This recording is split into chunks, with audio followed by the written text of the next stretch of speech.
Michael Jordan pulling strings in Lisa Bluder's bold Caitlin Clark admission. Caitlin Clark was a five-star recruit with a resume that filled pages. But the first thing Lisa Bluder noticed wasn't her scoring.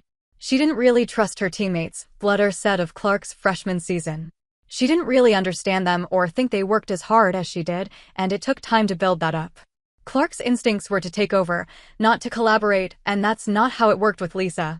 In film sessions, Bluder often paused clips not to correct a missed rotation or decision, but to point out something subtler, Clark's body language. If a teammate fumbled an entry pass or a play broke down, her arms would rise in frustration. At times, she'd stop running mid-possession or withhold a pass, subtly disengaging from the group. Bluder didn't let that slide. She would replay those moments and talk through them with Clark. Bluder had always relied on leadership books to shape her teams, titles like The 5 Dysfunctions of a Team, The Team Captain's Leadership Manual, and Pressure is a Privilege took proud place on her bookshelf. But the usual material wasn't working. She wanted to do everything herself, Bluder said. That's when her husband stepped in, handing her a copy of a book about Michael Jordan she'd already read. Bluder had read Phil Jackson's 1995 book, Sacred Hoops, years ago when she coached at Drake, but now, flipping through the pages, she began to see parallels between the way Jackson managed Michael Jordan and the challenges she faced guiding Clark. The things that Michael Jordan had, that Phil had to help Michael with, were some of the same things that I feel like I had to help Caitlin with, she later said. Bluder grabbed a highlighter and began marking sections that spoke directly to Clark's situation, passages about how Jackson handled Jordan's perfectionism, the pressure he internalized, and how it isolated him from teammates. On road trips, Bluder would sit down beside Clark and hand her the book. "I want you to read this portion here," she'd say.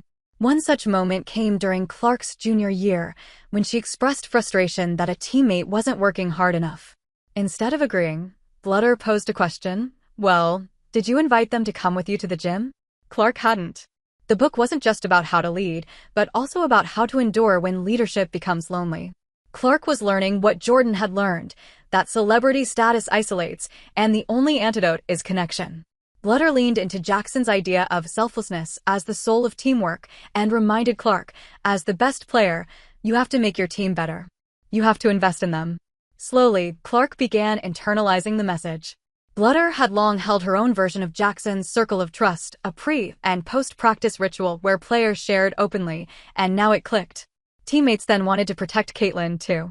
That shift was visible months later at the Final Four, when Clark, coming off a quiet 21-point performance, sat beside her teammate Hannah Stolka and deflected praise.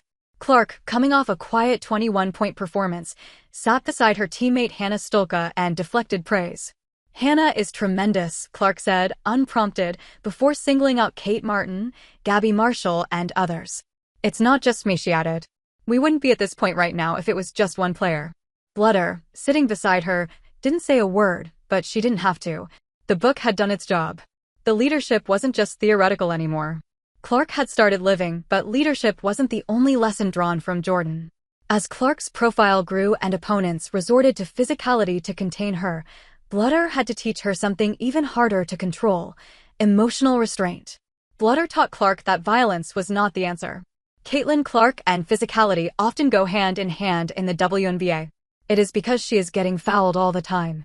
Last year, players fouling Caitlin Clark accounted for 17.1%, 17.6% of all flagrants. She even endured 178 personal fouls, which was the fourth most in the league. Bluder saw the same thing in college, but recommended her to just go out her play on the court. "If you engage," Bluder told Clark, "people are going to remember that about you." And we can see the one time Clark slightly went over the line when she fouled Angel Reese early in the season. That foul made headlines over the fact that she had a triple-double in that game. Even then, she walked away from that situation when Reese came at her. Even in the Connecticut Sun game, when things got heated and J.C. Sheldon and Marina Mabrey fouled her, she never got physical.